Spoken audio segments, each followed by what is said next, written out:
Magandang araw mga kaibigan. Bigyan natin ng reaction, opinion ngayon itong post ng Di Umano.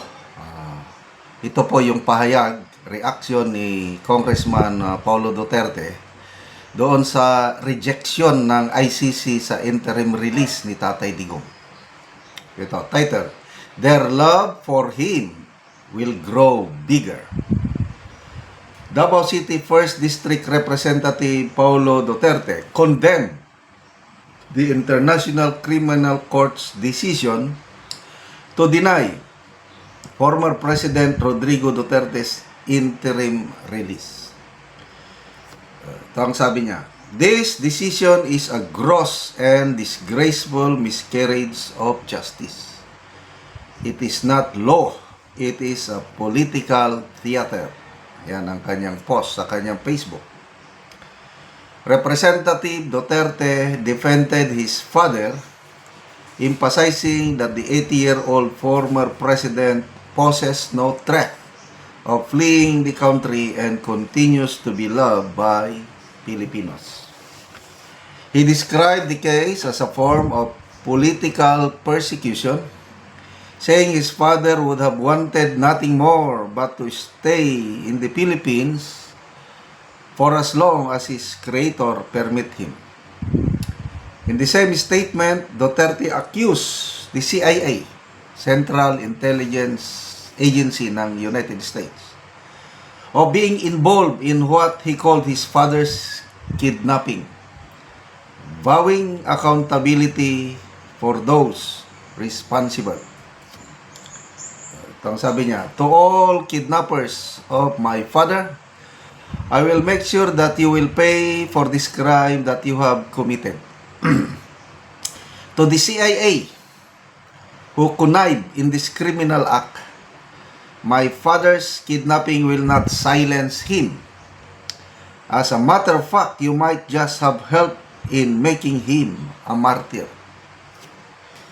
The lawmaker assured supporters, tayo, mga DDS, that they will contest the ICC's ruling through legal means. We will appeal, sabi niya, we will fight this by the book. And by the grace of the Almighty, my father will go home to his beloved Philippines. Yeah. Yan din ang dasal ko. Uuwi siya ng buhay. Wag tayong papayag na uuwi siya na wala na. Dapat buhay. Ang aking dasal is bago mag 2028 makabalik na Tatay Digong para masilayan niya ang isang Duterte na uupo sa Malacanang. Okay. Yung natrack ako sa sinabi niya na CIA nag-connive. May participation ang CIA, Central Intelligence Agency, sa kidnapping ni Tatay Digong. Okay. Bakit niya nasabing ganon? Ito, opinion ko lang ito, analysis ko. Takot ang US government, ang CIA, na may isa na namang Duterte na magpresidente. Kasi ang nangyari nung Duterte presidency, ang foreign policy ng bansa lumayo sa US, napunta sa China, punta sa Russia. Ayaw na ayaw mangyari yun ng US. Kaya nung umupo itong Marcos Jr. administration, nagawa nila, nabaliktad nila, ang Marcos Jr. administration, sunod-sunuran sa gusto ng US. Nagiging puppet na tayo. Na to a point, na pati giyera sa Taiwan, sabi ng ating Pangulo na hindi daw tayo makakaiwas. Makikipaggiyera daw tayo sa Taiwan. Ano bang klaseng ipapahamak tayo ng presidente? Anong pakialam natin sa Taiwan? Away lang yan ng China, Taiwan, and of course US. Nang dahil lang daw sa OFWs natin doon, di bakwit mo.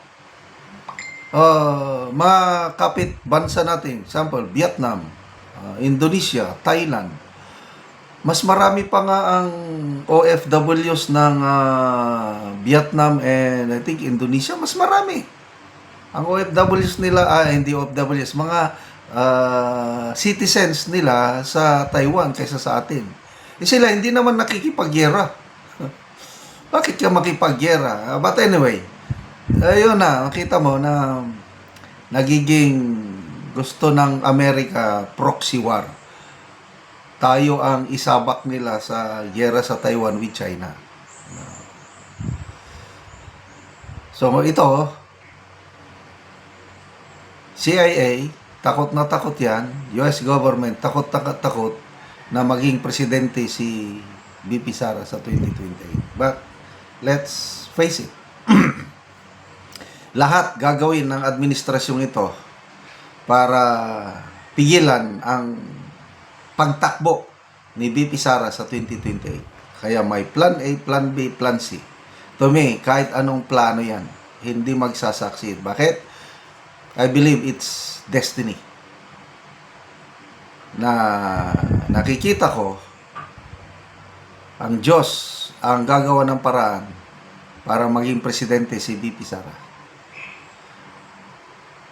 Hindi nila kayang pigilan ang plano ng Diyos.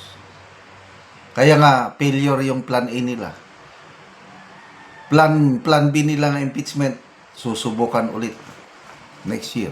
Kaya lang, kahit ilang impeachment complaint pa, hindi rin mag-succeed dahil maraming senador na mag-acquit kay BP Sara sa impeachment na isasampa sa Senado. So, hindi siya pwedeng matanggal through impeachment. And then, ombudsman, hindi rin siya pwedeng kasuhan ng ombudsman habang vice-presidente pa siya. So, ano ngayon? Sinong malakas na kandidato nila sa 2028? May narinig akong isang political strategist, nakalimutan ko ang pangalan. Wala daw malakas na kandidato ang administrasyon. Kasi si dating Speaker Martin Romualdez, wala na, sirang-sira na. So, sino kaya? Nababanggit lang ni Atty. Guanzon na baka daw si SILG John Vic Rimulya. Ay, wala rin. Sa Dilawan naman, sabi ni Congresswoman Dilima, si Senator Hontiveros daw. Ay, lahat yan, ilalampaso ni BP Sara. Kaya, let's hold on, mga ka-DDS. Let's continue to pray. Medyo nakakalungkot. Yun nga, hindi pinayagan ang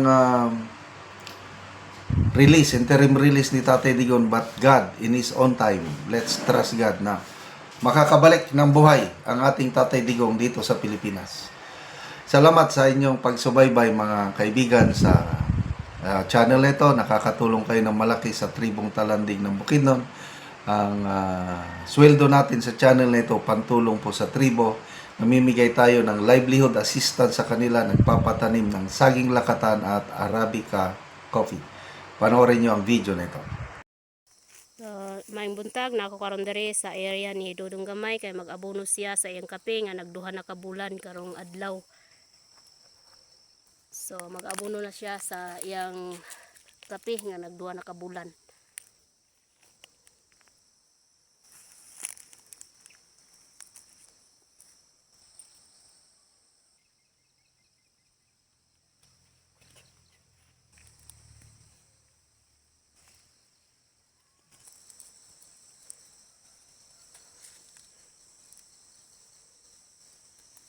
So urea og complete ang gibutang sa pag-abono.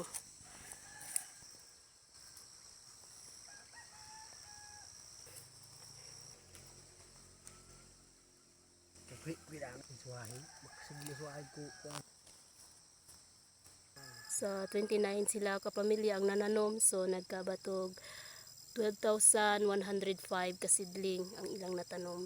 29 ka family.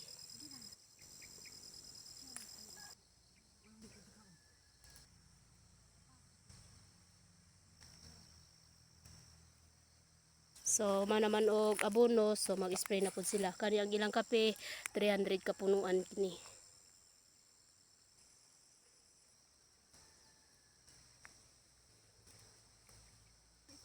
Ikaw diyan. Patulo.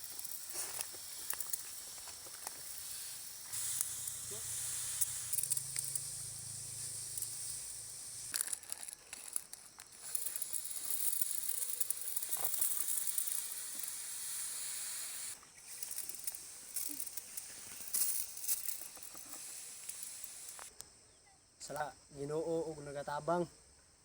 Aron pod nga na ako'y makasuporta sa akong anak puhon. Daghang kay salamat nga nagduha na yung kabulan ang ako ang kapikaron. Daghang kay salamat. Sige po, salamat po.